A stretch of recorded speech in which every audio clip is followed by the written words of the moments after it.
आप सभी को गणेश चतुर्थी की बहुत बहुत शुभकामनाएं। और आज के दिन भगवान गणेश जी का त्यौहार होता है, उनके जन्मदिन के रूप में मनाया जाता है। यह त्यौहार विशेष रूप से भारत के महाराष्ट्र, कर्नाटक, आंध्र प्रदेश और तमिलनाडु, उत्तर भारत के भी कुछ हिस्सों में मनाया जाता है।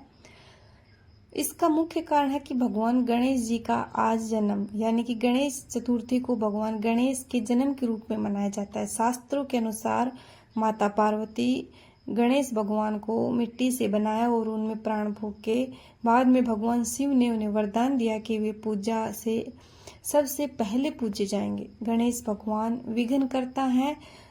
विघ्नकर्ता यानी कि सभी बाधाओं को दूर करने वाला माना जाता है। इसलिए लोग इस दिन उन्हें आमंत्रित करते हैं ताकि वे उनके जीवन से सभी परेशानियां दूर करें।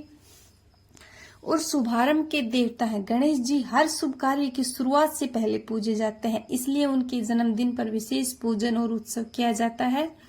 इस दिन लोग भगवान गणेश की मूर्ति घर या पंडाल में स्थापित करते हैं। मूर्ति की पूजा 1 दिन से लेकर 10 दिनों तक चलती है, यानी कि गणेश चतुर्थी से और गणेश अनंत चतुर्थी तक चलती है। 10वें दिन अनंत चतुर्थी को गणेश जी का मूर्ति विसर्जन जल में प्रभावित किया जाता है, जिसे गणपति विसर्जन कहते हैं।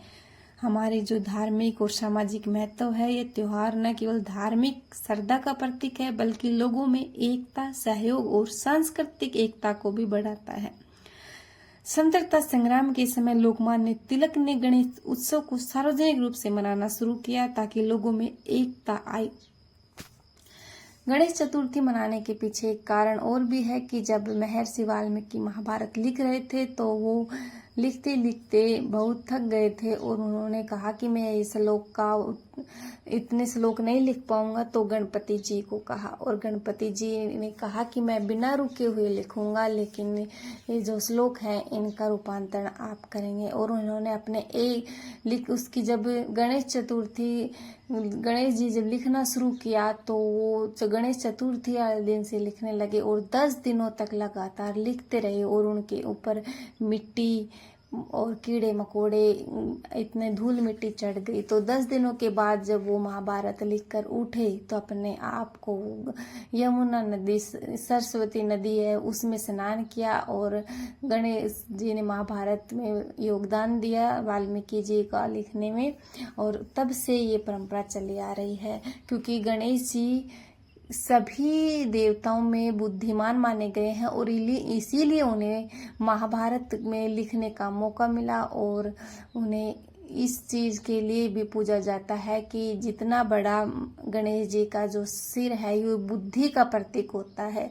इतनी बड़ी इंसान की बुद्धि होती है और जिस तरह से हम गणपति जी के हर एक बात को फॉलो करते हैं तो हमें भी कुछ सीखने को मिलता है, हमारी बुद्धि बढ़े। तो ये जो पुरानी परंपराएं हैं ये हर एक चीज का संकेत है ताकि उनको देख के समझ के हम कुछ सीखें और अपना ज्ञान बढ़ाएं।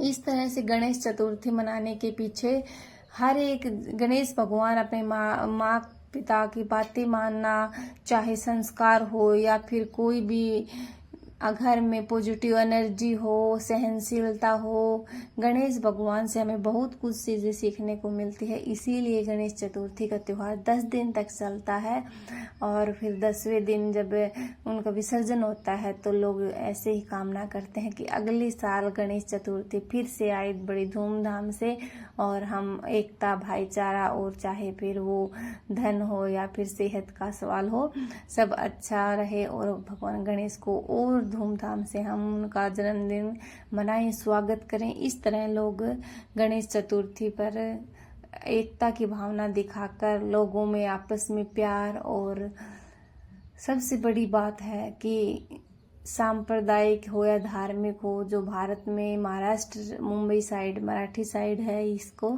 एकता का प्रतीक माना गया है। लोग इकट्ठे हो जाते हैं अपना सब कुछ गिले शिकवे भूलकर और गणेश चतुर्थी बड़ी धूमधाम से मनाते हैं और भगवान की पूजा करते हैं। आई होप आपको वीडियो की जानकारी अच्छी लगी हो और आप भी गणेश भगवान की आराधना करिए और अपने आप को और आध्यात्मिक पॉजिटिव एनर्जी से भरिए। ऐसे ही जय गणेश भगवान की। गणपति बप्पा मोरये, अगले वर्ष फिर आइए। जय गणपति भगवान की।